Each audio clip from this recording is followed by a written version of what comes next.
I'm Ian Clark. I'm Celia Grimbley. And we are part of your Big Purple Couch elections team. So tonight we saw the presidential debate. All the candidates went head to head. Celia, what are your thoughts on it? First of all, we had a pretty good turnout. I think a lot of people were impressed by the number of people that came out tonight. Went a little long, but we have a lot to talk about, so let's get to it. Alright, so first, the candidates were asked what their most expensive platform point is.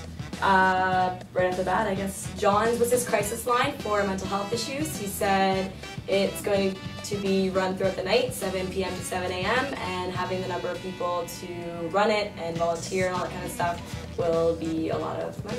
I think that's a really good idea because waitlist now for mental health, seeing someone at student health is very long. I heard like waitlist over 100 people, so I think having someone there whenever they need them, they can call. I think that's a great idea. And he also wants student volunteers, so I think that's a great way that students can also get involved. Yeah, he did actually have a plan for it. He said there would be a paid supervisor and that the rest of the people would be volunteers, so he is trying to keep costs low. They all candidates talked about awareness for mental health, so it's nice that at least one of them has a good plan set in place. All right, so next was Claire. Claire, her most expensive was the Dyson Airblades, the eco-friendly hand dryers. She wants to implement those in the spoke.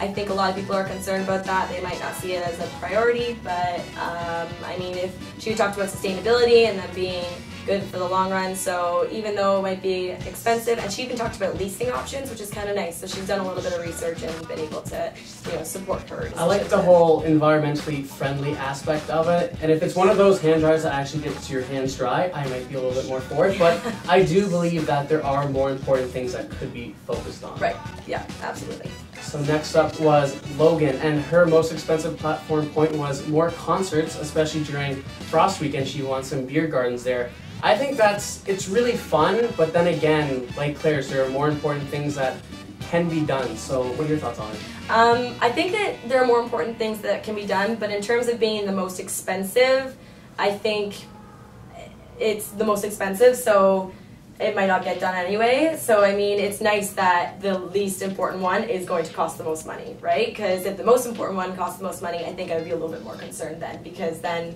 we would have to work out a way to come up with a compromise to make it happen, right? And there have been a lot of concerts going on. There's been Down with Webster Arkell, so apparently a lot of students want concerts, so actually that might be working in her favor.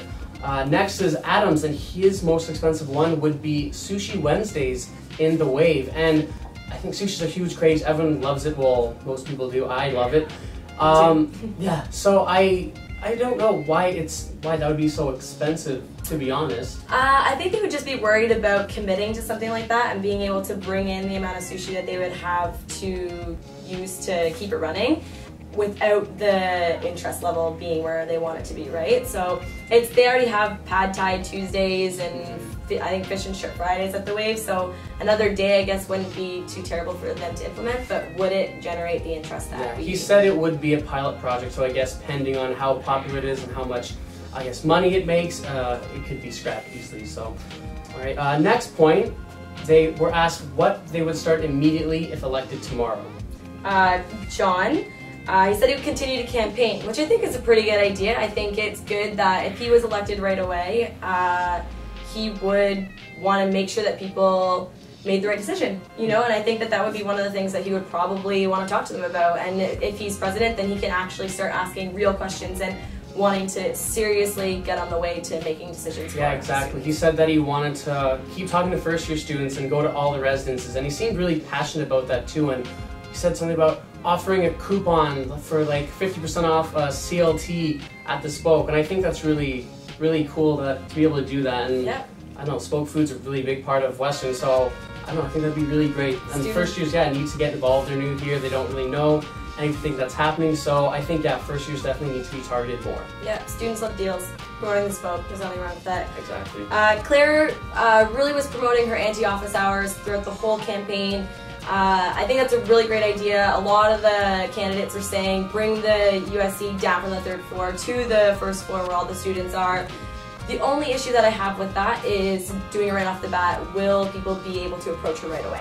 So, but I think it's an easy thing to do right away. And yeah, because she doesn't want actual office hours where people have to go up to the USC offices and see her, but at the same time, if she's out and about, I don't know, will people be able to find her? That's also a concern of mine as well. So, we'll see how What that did Logan goes. have to Yeah, say? she gets elected. Logan, she wants student art all over campus, and she said she would drill in the hooks herself if she had to. I think that's a really great initiative because Western does have a lot of great artists and a lot of great talent, but again, I don't know if that's the most important thing that can be started. I mean, I think more student services should be the focus as opposed to art, but I think it's a really good idea and she has great intentions. I'm just not too sure. There could be more important things? There definitely could be more important things, but maybe she's going for the whole slow start, wanting to do it for the students, wanting to, you know, get them some exposure and all that kind of stuff. So might not be the most important thing, but maybe the most important thing isn't the best thing to start tackling right away. Yeah.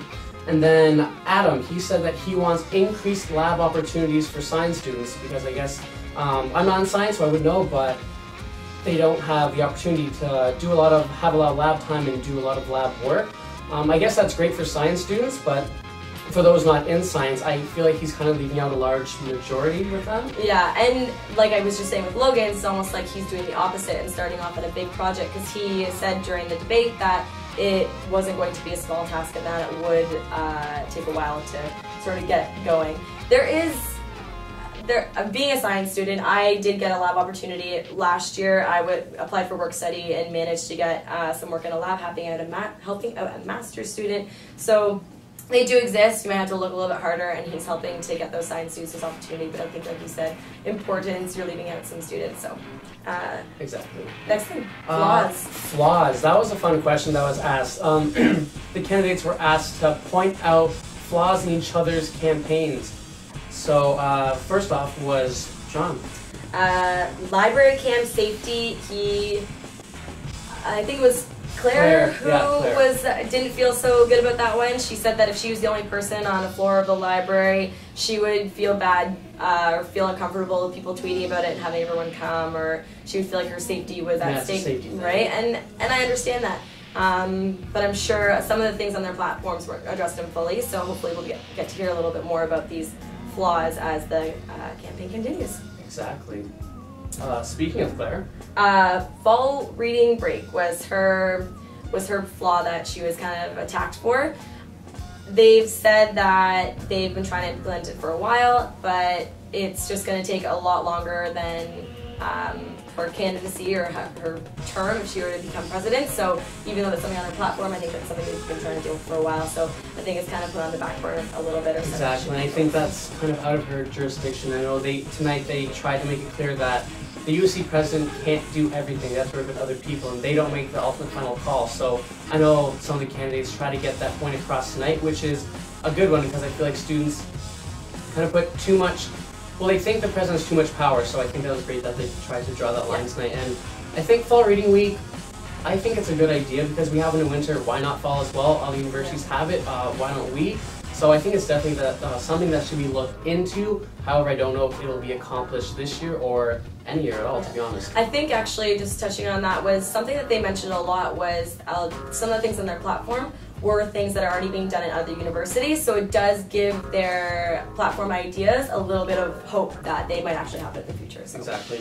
So Logan's flaws. I know she really wants beer gardens in the winter. I know Claire kind of took her on with that and said that no one would want to go out and have a beer in January, February, and then she replied with, well, I'm from Barrie. So I thought that was really great that she showed some sense of humor with that, but I think beer garden would be great in the winter. I mean, we're Canadians, everyone has their jackets, you can go out and have a beer. I think it'd be really fun. But I think done properly, you can make it work, exactly. It could be successful, but I think, we talked about this before, the importance, right? Everyone wants to hear the big ideas, but maybe she's just trying to make light of her campaign. Exactly, and then Adams, he wants to do an interest credit where I guess students can apply for a 1.0 credit for a field of interest that's outside of their major, and it'd be a pass or fail credit.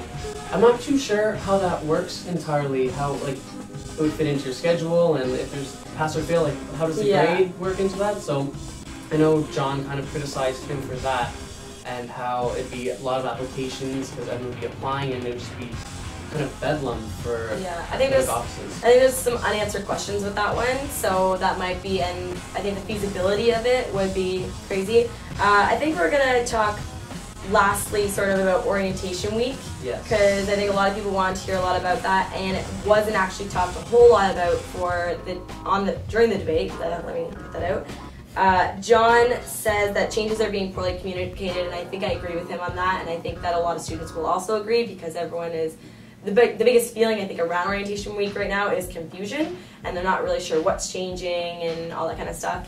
So I think that's a good point. Claire said that she wants the changes coming from the student bodies, so any changes that are being made are coming, directly from the people who are involved in it and the biggest, supporters of it. And I think those are great points. Exactly. And Logan and Adam were the same. They just want students more involved in the changes that are happening to the orientation program. And what's strange to me is that all of them are current softs. So I thought they would kind of have more of a stance on the issue of all the changes coming, but they all really played it safe tonight, so I hope that comes up more in future debates, because I know there's a lot of hubbub going on, not even in the softening community, but outside of it as well, with all the changes, and no one really knows what's happening. So yeah, it's going to be really interesting to see what happens with that. Yeah, just some final comments about things that stood out to us. John, I mean, he's clearly a council member, and so it's easy to see him get up there and do a debate. He's well educated in terms of what goes on in student council and the roles that everybody takes on, and his position as USC president. So he's qualified, but are people able to identify with him? That would probably be the biggest thing, especially when all four candidates advocated the fact that they were students and that they were relatable. But I think John might have the biggest disadvantage with that, just because he is such a council member, if that makes sense. And Claire, the biggest thing that stood out to me, and I'm sure everybody else, was her pop culture references, and that is the complete opposite of John. Totally relatable. People were laughing, and she was a little bit of the comic relief tonight. I think people maybe enjoyed and might have needed it a little bit. Exactly. It was definitely long, but I don't know if that could work in her favor, that it was kind of like a joke and she focused out on some big points with it, but that's that.